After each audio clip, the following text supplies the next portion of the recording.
Olá, muito boa tarde. Começa agora o Agrimercado, o mercado agrícola no meio do dia, aqui no seu canal AgroMais, Poder da Agroinformação. Hoje é terça-feira e é hora da gente dar uma conferida aqui nos principais indicadores dos mercados agrícolas e financeiros, aqui no Brasil e em todo o mundo, nas principais bolsas internacionais, que são referência para os nossos produtos do agronegócio aqui no Brasil. É o Agrimercado, mercado agrícola no meio do dia, enquanto os negócios estão acontecendo. Bom, a gente começa o programa desta terça-feira conferindo inicialmente os indicadores do mercado financeiro. Dólar nesse início de tarde operando com leve alta de 0,1%, agora há pouco, R$ 5,53 a cotação da moeda americana. Índice Bovespa, mercado de ações na B3 com leve alta de 0,3% nesse início de tarde. Bolsas internacionais, o índice Dow Jones na Bolsa de Nova York, mercado de ações nova-iorquino com queda, 1,5% agora há pouco. Índice DAX, Bolsa de Frankfurt na Alemanha, operando com queda também, 0,7%, praticamente fechando já o seu pregão de hoje. Na China, o índice Xangai, o mercado já fechou, com alta de 0,8%. Petróleo, destaque do dia aqui, com valorização de 1 ponto percentual, petróleo tipo Brent, que é referência para o mercado internacional, inclusive para o nosso aqui, atingindo seus níveis mais altos hoje em quase 8 anos, desde 2014. Os preços não atingiam um patamar como o atual, tipo Brent agora há pouco operando a $87,50 o barril. Mercado bastante aquecido, demanda sendo retomada, ao mesmo tempo que a oferta segue em compasso de tartaruga, vem se recuperando aos poucos, o aumento da produção, mas não acompanhando a demanda um pouco mais forte que vem acontecendo em tempos globais, particularmente na Ásia. A China, por exemplo, com a recuperação da sua economia, demandando bastante petróleo, e isso, claro, tem um impacto nos preços do combustível em termos globais. É bom ficar de olho aqui, petróleo subindo significa potencial aumento aqui também dos derivados aqui no Brasil. Mercado de commodities agrícolas. Soja na Bolsa de Chicago operando com queda nesse início de tarde, 1,2%. Basicamente por conta de previsão de chuvas na Argentina, em partes do sul do Brasil também. No sul do Brasil não resolve muito a situação, continua bastante crítica, particularmente no Rio Grande do Sul, mas na Argentina aparentemente as chuvas são boas e dão uma aliviada no estresse hídrico que vinha sendo objeto de preocupação também dos produtores argentinos, já com perdas já registradas na produção, tanto de soja quanto de milho. A safra já não vai ser o que se previa inicialmente. No caso da soja, algumas estimativas apontam até uma redução de 8 milhões de toneladas, de 48 previsto inicialmente para 40.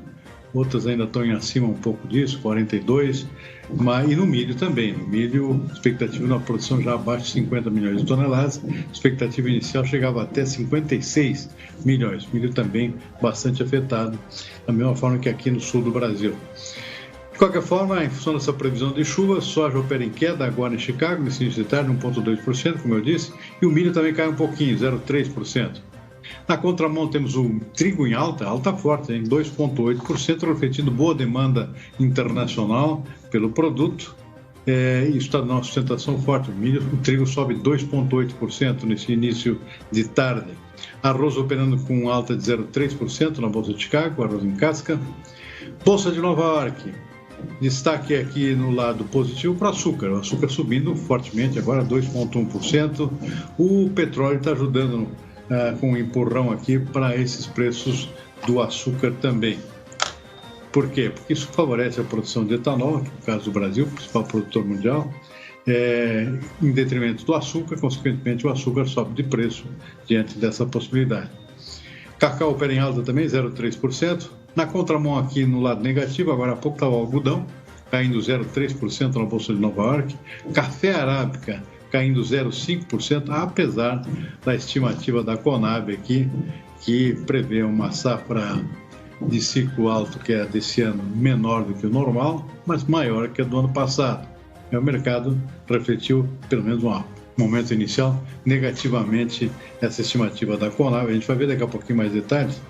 E café arábica caindo agora em Nova York, 0,5%. Suco laranja também, pequena queda de 0,1%.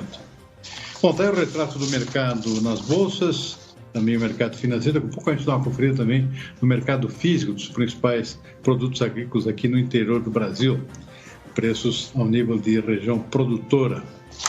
Antes disso, a gente tem uma entrevista ao vivo, agendada para agora, com José Carlos Oliveira de Paula, que é vice-presidente da ProSoja do Maranhão. Ele conversa com a gente aqui para dar uma conferida como é que está a situação das lavouras lá no estado, da região do Mato Piba. José Paulo, já está na linha? Ainda não? Então tem que me avisar antes. Bom, a gente aguarda aqui, não está ainda disponível, não atendeu ainda o José Carlos, daqui a pouco a gente conversa com ele. Então a gente vai em frente com as nossas informações de hoje, conferindo aqui as principais notícias que têm interesse para o mercado. E a principal notícia hoje é a divulgação pela Conab da primeira previsão para a safra brasileira de café deste ano. Muita expectativa com relação a essas estimativas, porque foi a safra bastante afetada pelas geadas de julho do ano passado, bem como por falta de chuva durante uma boa parte do ano que passou. Portanto, havia uma expectativa, e ainda, de uma safra possivelmente um pouco maior do que a safra desse ano, que foi safra de ciclo baixo, natural, mas menor do que o seu potencial. E é o que a Conab acabou confirmando na sua estimativa de hoje. Vamos ver os detalhes aqui da primeira estimativa da Conab para a safra de café 2022, apontando aqui uma produção de 55,7 milhões de sacas. Daqui a pouco a gente vê essa notícia, portanto, com mais detalhes sobre a produção de café. Enquanto isso, a gente dá uma conferida no nosso mercado físico. Vou começar pela soja, preço hoje pela manhã, no mercado interno brasileiro, praticamente preços inalterados, porque não tivemos cotações na Bolsa de Chicago ontem, onde foi feriado nos Estados Unidos, feriadão, dia de Martin Luther King, não funcionou a Bolsa de Chicago, também a Bolsa de Nova York. O mercado interno de soja, que depende desse indicador lá da Bolsa de Chicago, praticamente sem alterações em relação ao dia anterior. Estamos vendo aqui as principais praças que a gente acompanha diariamente, com preços inalterados, oscilando aqui desde um mínimo de 161 reais por saca, que é o caso lá de Rio Verde, Goiás, 161,50. O Pedro Afonso, lá no norte de Tocantins, também 161,50, até um máximo de R$ 182, que é o caso lá de Passo Fundo, no Rio Grande do Sul, onde já reflete, claro, da quebra da safra desse ano, e os preços estão mais elevados, mais aquecidos em função da produção menor que está sendo esperada no estado gaúcho. Vamos ver o milho. O milho tem algumas alterações nesse início no início da manhã dessa terça-feira. Campinas batendo nos R$100, alta de 1 ponto percentual. O milho está com o mercado bastante aquecido, exatamente refletindo a quebra na produção, praticamente no sul do país. A safra do Rio Grande do Sul perde 60%, 70%, segundo as últimas estimativas, por conta da falta de chuvas. Preço em Rio Verde, em Goiás, também com alta, 2,9%, R$ 87,50. Uberlândia, R$ 93, mais 1,1% em relação ao dia anterior. Outras praças sem alterações, pelo menos até amanhã de hoje. E, de qualquer forma, vale destacar aqui os preços bastante elevados no sul do país.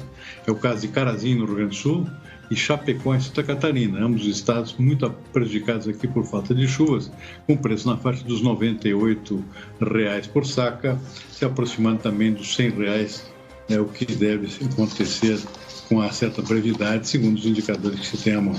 Com pouco a gente vê mais cotações do mercado físico. Enquanto isso, vamos em frente com as nossas notícias. Já temos as notícias disponíveis? Como é que está a nossa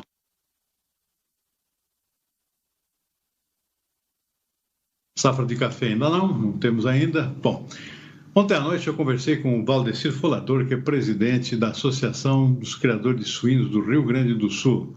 Situação muito complicada nesse ano dos criadores de suínos, por duas razões, basicamente. Primeiro, por quebra na safra de milho, isso está levando a uma tendência de forte alta no preço da ração. A gente falou agora há pouco sobre os preços do próprio milho, subindo por conta da estiagem, que praticamente derrubou a produção gaúcha de milho. E, por outro lado, a projeção aqui de que a China retome a normalidade do seu rebanho, depois de vários anos de rebanho afetado, reduzido bastante pela peste suína africana. a China retomando a produção agora de carne bovina, de suína, por conta da retomada do seu rebanho para níveis normais, em torno de 56, 53 milhões de cabeças. E quem comenta essa situação e a expectativa para esse ano é Valdecir Folador, que é presidente da Associação dos Criadores de Suínos do Rio Grande do Sul. Vamos ver um trecho da entrevista. Passa hoje de R$100 a saca de milho, a pedida, mas até R$105, R$107 daquele milho que tem, né? Então, é um custo extremamente agressivo, um custo que está levando a produção de suínos aí a uma dificuldade muito grande, atrelado a esse aumento de custo de produção na alimentação pela quebra de safra. Nós temos aí um mercado de suínos bastante complicado nesse momento, com os preços caindo semana a semana, oferta de animais, a demanda ela está muito reprimida, vamos dizer assim, não temos uma demanda forte, tanto de mercado interno, as exportações ainda não se sabe como é que estão rodando, eu não cheguei a ver números nesses primeiros dias, mas as notícias não são boas, não. Infelizmente, o setor suinícola e os produtores, principalmente o suinocultor fora do sistema de integração, o produtor fora das cooperativas, o independente, é o que mais está sentindo esse impacto. O produtor integrado das cooperativas ou das empresas integradoras, quem acaba levando e sentindo esse impacto no caixa são as empresas ou as cooperativas. Então, o produtor, ele ganha aquele valor pelos índices estabelecidos lá de eficiência e pronto, né? Agora o produtor que está no Mercado Livre tem que carregar todo o seu passivo financeiro, o seu investimento, tudo por conta dele. Esse produtor, nesse mês de janeiro, aqui essas 3 primeiras semanas, estamos entrando na terceira semana agora, realmente a situação ela está bem complexa e os produtores não sabendo muito mais o que fazer. Então, os preços degradaram aí de uma forma que não tem nem explicação perto dos custos de produção que nós estamos vivendo hoje aí. E como já era esperado, a China recupera quase totalmente sua produção de suínos, seu rebanho de suínos e, consequentemente, a produção de carne suína. E o Brasil precisa se atentar para as oportunidades de comércio internacional com outros destinos, outros países, na medida que existe a possibilidade da China se retrair um pouquinho nas suas importações de carne suína brasileira, ela que é a principal importadora do produto aqui do Brasil.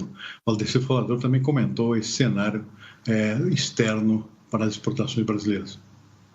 Havia essa previsão de que nós teríamos aí essa recuperação da produção chinesa aí nos anos de 2022, 2023, se tinha alguma expectativa que até isso poderia se prolongar um pouco mais essa recuperação. Mas as notícias que chegam de lá, como tu coloca, realmente elas dão conta disso. Agora, não sei se realmente tem essa produção toda ou notícias que ajudam a eles negociarem por preços melhores e menores ainda a carne suína que eles importam do Brasil. Então, é uma situação bem difícil realmente. Havia essa projeção.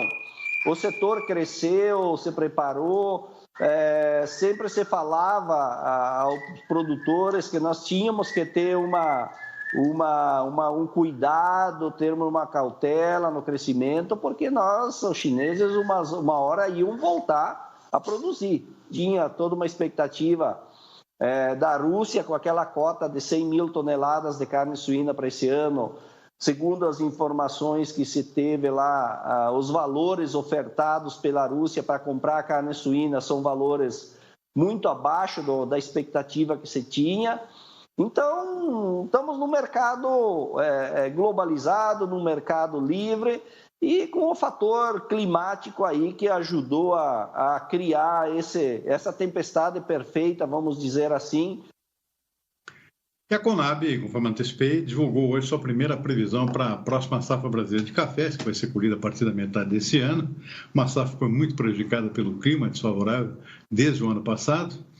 Falta de chuvas, depois as geadas no mês de julho, afetaram bastante a produtividade, especialmente no caso, ou particularmente no caso do café arábica, que é o principal café produzido aqui no Brasil.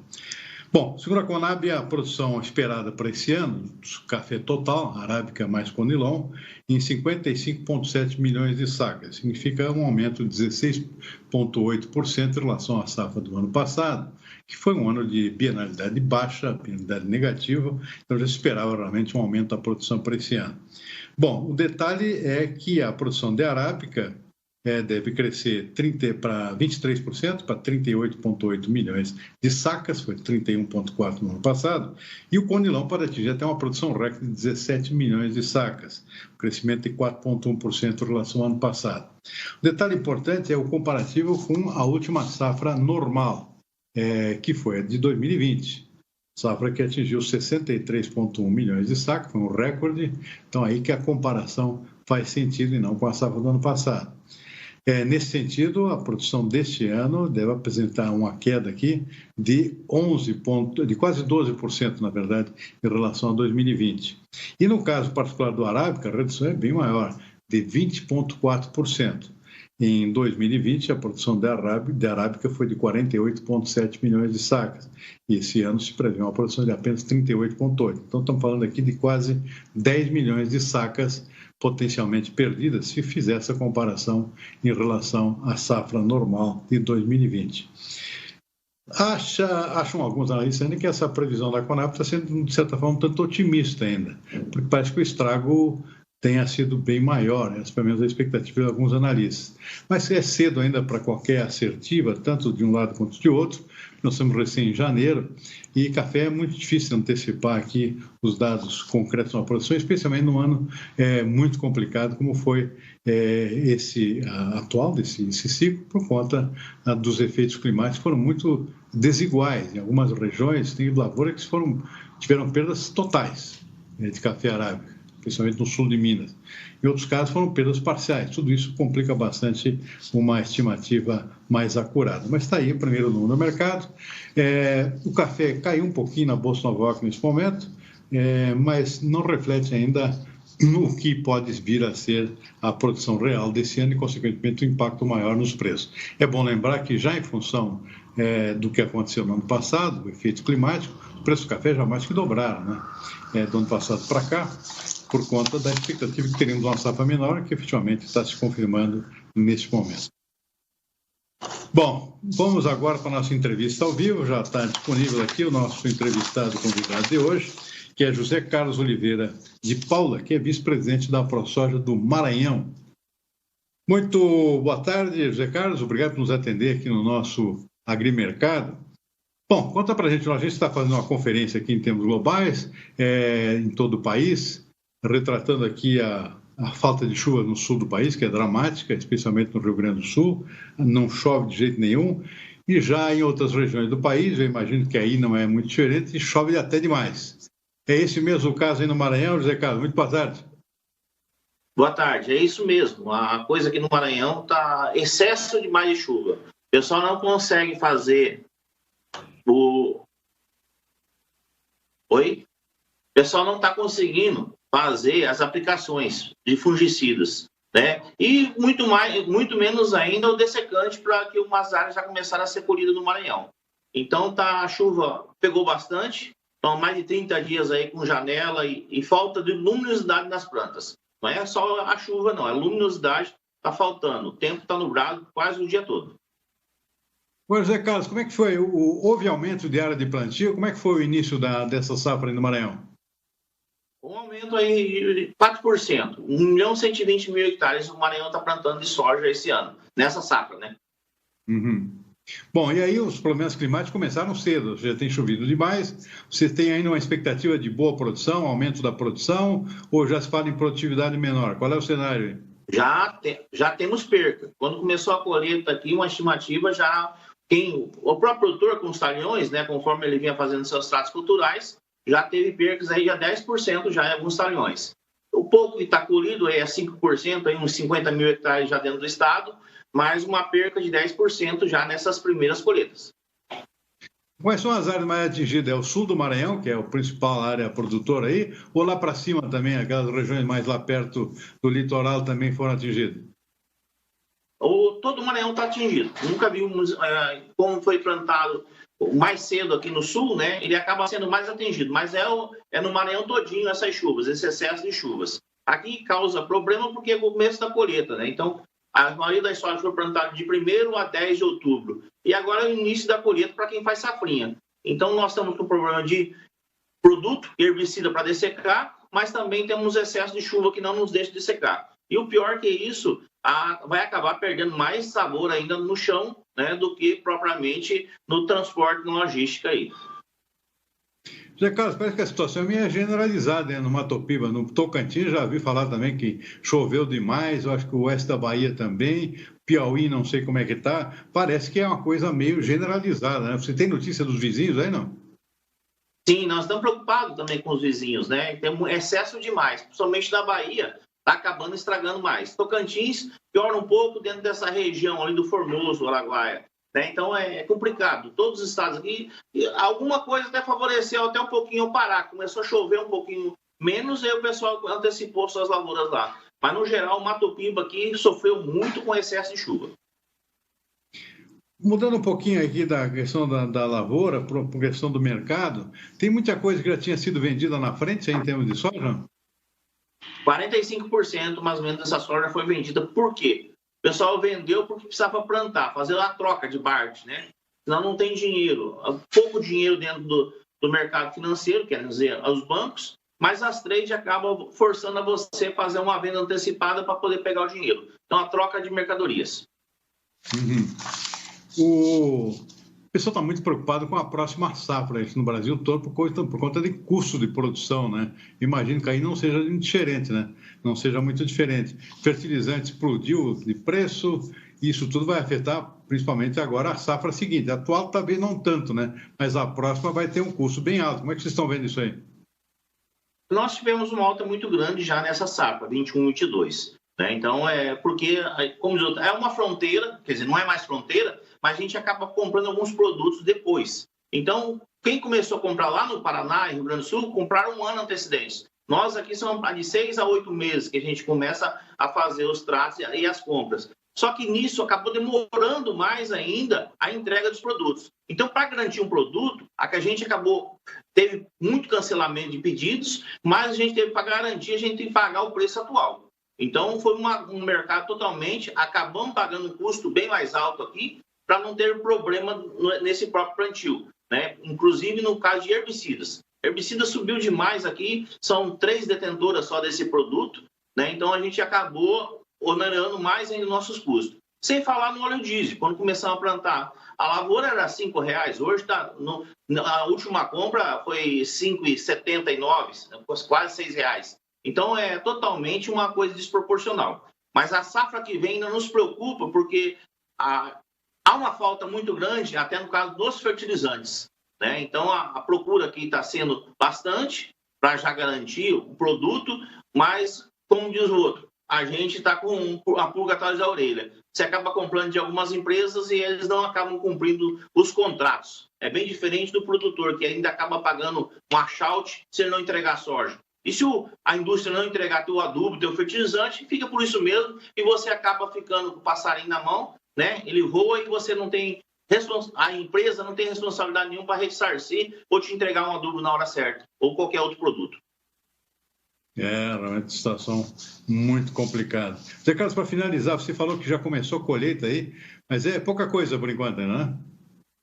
50 mil hectares já temos colhido aí. Já tem uma perca mais ou menos 10% e o pessoal não está conseguindo tirar da lavoura. Está colocando em silo bolsas, né? Grandes aí, porque não consegue nem chegar até o próprio barracão da empresa, quer dizer, é um pouquinho mais longe, né? 25, 30 quilômetros por causa do excesso de chuva. O caminhão só está rodando hoje dentro das fazendas.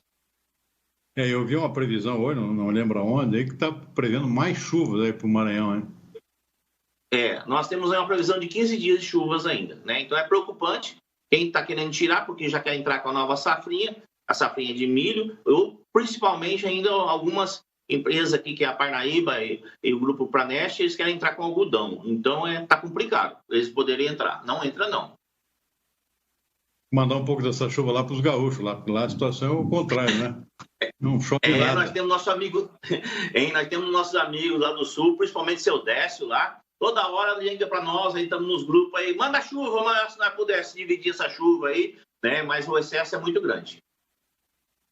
Muito bem, tá aí José Carlos Oliveira de Paula, vice-presidente da ProSoja do Maranhão. José Carlos, muitíssimo obrigado pela entrevista, vamos torcer para a situação melhorar para vocês aí e de resto para todos os produtores brasileiros. Muito obrigado, uma boa tarde, até uma próxima. Muito bem, a gente vai ficando por aqui com... Bom, vamos dar uma conferida aqui nos nossos indicadores de mercado físico ainda, a gente tem um tempinho para ver rapidamente aqui cotação do boi gordo, está na mão aí? Cotação do mercado físico do boi gordo, está aí, preços com algumas alterações. Olha, Araçatuba, Noroeste Paulista, é um preço referencial importante, subindo, hein? 1,4% para R$ 350 a arroba. Mas tem uma queda também em Campo Grande aqui para 320, queda de 1,5%. Demais praças sem alterações. Café também com preço inalterado, nas principais praças que a gente acompanha, e também dos vários tipos de café, tanto o Arábica quanto o Conilon com preços estáveis, pelo menos até amanhã desta terça-feira.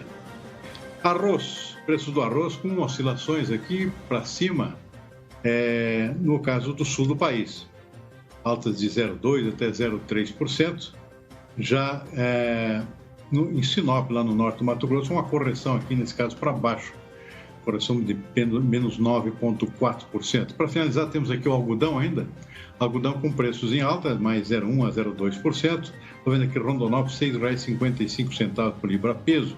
O algodão em pluma, alta de 0,2%. Nós ficamos por aqui com o nosso agrimercado desta terça-feira. Uma boa tarde, até mais.